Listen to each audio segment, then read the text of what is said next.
Mr. President, I ask consent that when the Senate proceeds to the consideration of the House message to accompany H.R. 1625, the Omnibus Appropriations Bill, that the Collins-Alexander Amendment at the desk be considered and agreed to.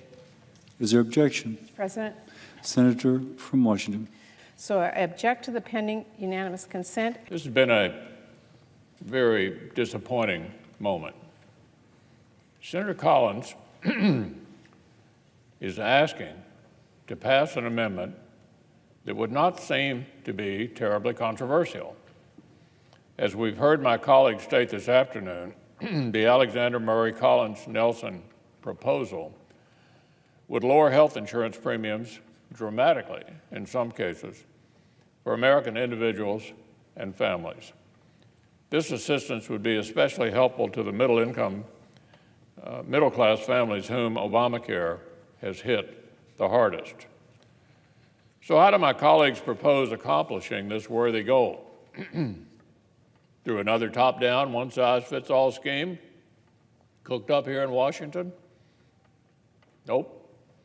Their legislation is designed to encourage new thinking and creative policymaking at the state level through the expansion of Section 1332 state innovation waivers and high-risk pools.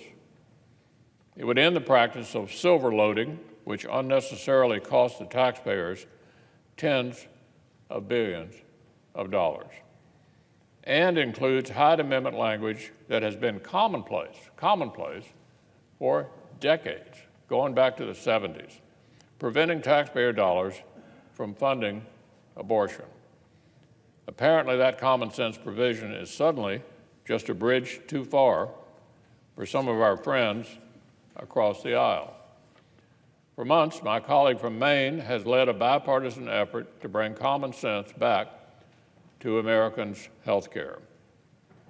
Along with Senator Alexander, she's brought together senators with different viewpoints and made real progress toward fixing the glaring failures of the current system.